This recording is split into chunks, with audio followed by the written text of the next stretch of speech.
mapapalaki ang cash flow para sa negosyo? Kung ikaw ay isang negosyante at nahihirapan ka sa pagpapalaki ng cash flow ng iyong negosyo or palagi kang naghahabol ng benta para lang magkaroon ng magandang cash flow sa iyong negosyo, so para sa iyo ang video na to. Tapusin mo ang video na to sa ganon ay maturuan kita kung paano mo mapapalaki ang iyong cash flow. So guys, ako nga pala si Nice, ang babaeng Comtech na mayroong pautang na computer na business dito sa Cavite. So kung familiar ka dun sa ads or nakikita mo yung ads na pautang na computer, kami po yun. At kung interesado ka sa aming mga offer, just call us or message us on our FB page. Inip ka na ba? Well, so mag-start na tayo. But wait, meron na akong ikikwento sa'yo.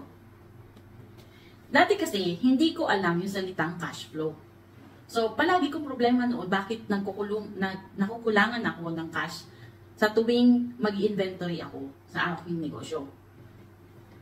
So, ang nangyari, nag-research ako, bakit nga ba lagi akong nakukulangan ng cash? So, feeling ko, nagiging magastos ako. Pero, in the other side, alam ko naman kung paano lang ako umastos. Napakatipid ko, pati sa mga pangailangan namin dito sa bahay. Hindi ako yung, alam kong kumita ako, ay kukurot ako ng kukurot dun sa negosyo. Hindi hanggat kaya ko, talagang hindi ako kumukuha ng malaki dito sa negosyo. So, ang nangyari, nung ma-analyze ko, lahat pala, or karamihan pala, sa aming cash flow, ay nasa stocks na namin. Hindi ko na namalayan na meron na pala kaming sandamakmak na mga stocks, kaya palagi kaming nawawala ng cash flow.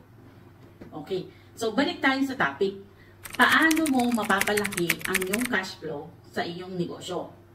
So narito yung mga ilan sa konkretong hakbang na maaari mong gawin para hindi ka maubusan ng cash flow. So una, optimize sales process. So, pag-aralan mong mabuti, paano ka ba makakabenta? Hindi pwedeng darating sa point na ilang araw na kayong walang benta. Talagang mauubusan ka ng cash flow. Kahit pa meron ka mga stocks dyan or whatsoever, talagang mauubusan at mauubusan ka. Kaya, ang number one na kailangan mong intindihin is paano mo mabibenta ang iyong mga produkto. Number two, improve accounts receivable management. So, kung kagaya namin, na kami ay puro pautang, so dapat magaling kami mag-manage at mag-manage ng aming accounts para dun sa receivables namin. Hindi pwedeng nag-due date na pala yung isang client ay hindi pa namin nasisingil. So, kailangan hanggat maaari, 3 days before the due date is napaalalahanan na namin yung aming mga kliyente para sa ganun ay makapag-advance payment sila or hindi sila ma-delay sa kanilang payments. Isa pa, so kung halimbawa meron kaming mga bayarin sa mga credit cards namin kasi minsan talaga hindi maiiwasan na parang magkaroon ka ng additional capital is mangungutang ka sa sa credit card. So para hindi na kami magkaroon ng extra charges doon or ng additional charge or late payments, kailangan lagi kaming on the date na makapag-payment or makapag-settle ng aming mga due dates.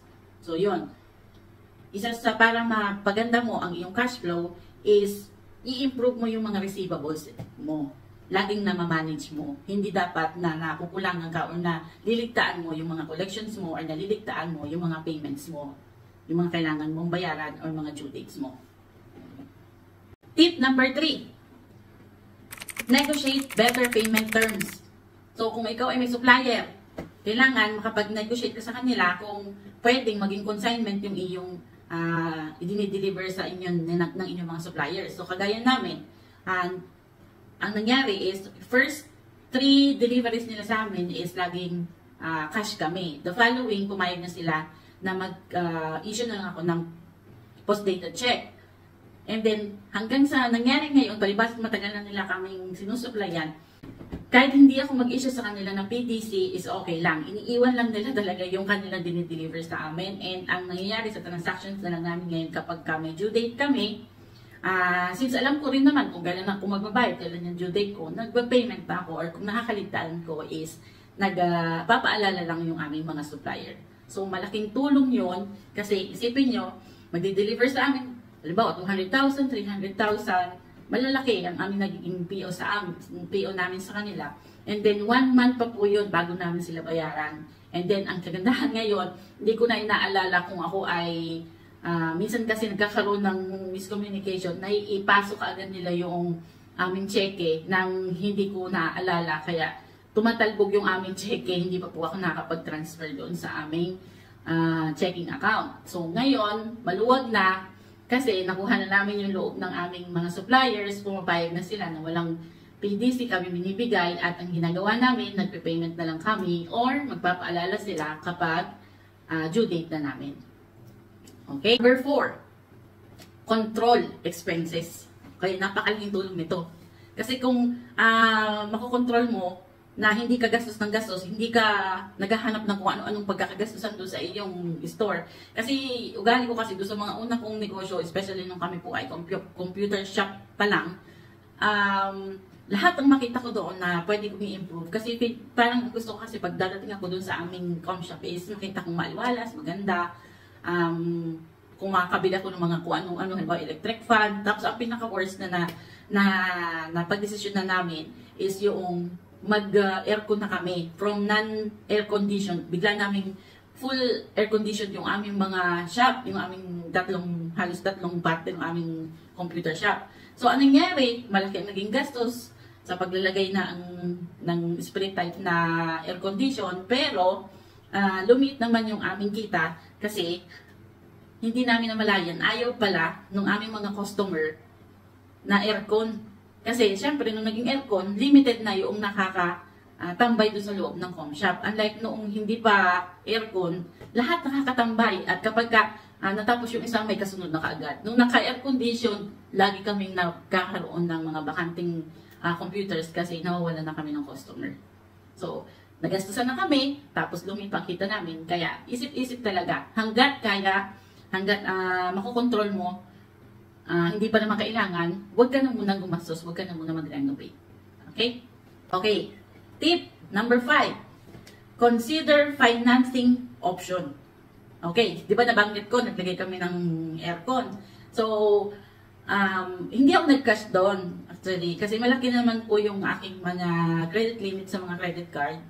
And isa rin sa nakapagpaganda kung bakit lumaki yung mga credit limit ko is ginagamit ko talaga yung aking mga credit card. At sa mga susunod na mga vlog ko is ikikwento ko sa inyo or isi-share ko sa inyo paano ba nakatulong sa akin yung mga credit card para magkaroon ng puhunan.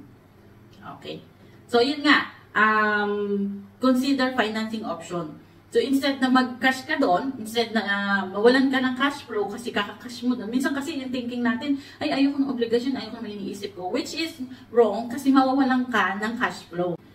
So, parang hindi ka talaga maubusan ng cash flow kapag may mga kailangan kang bayaran, sa tingin mo ay mga maliit pa yung cash flow mo, mas okay na gamitin mo yung credit card mo kung meron ka. Kasi napakalaking advantage nun kasi bukod sa napapalaki mo pa yung mga credit limit mo, syempre, cash is king eh. Kahit paano mangyari, ang importante, lagi kang may hawak na cash, lalo na sa negosyo. Kaya, yun, gamitin po natin yung mga ganong options or kung merong ibang nagpapahiram sa atin na magbaba lang ang interest. Pero as much as possible, I think mas sa aking part mas reliable sa credit card kasi meron diyang mga interest na mababa lamang. So, yun po.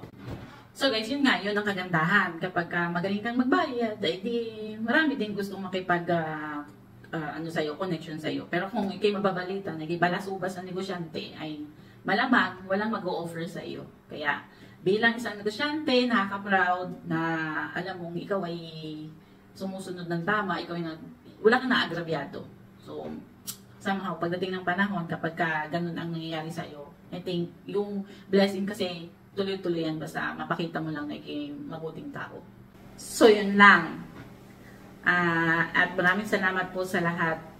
Maraming salamat sa iyong pagtutok sa video na ito. Kung ikay nakarating sa point na ito, so yun lang po. Please subscribe and follow me. Please share this video para din po marami din po natin matulungan at ma-inspired na iba pang mga negosyante or future negosyante. So muli, ako po si Nice, ang babaeng contact na mag-iiwan sa iyo ng katagang Sa negosyo, walang babae, walang lalaki. Ang mahalaga ay ang kakayahan, determinasyon, at dedikasyon na dalhin ang negosyo sa tagumpay. Okay? So, God bless and salamat!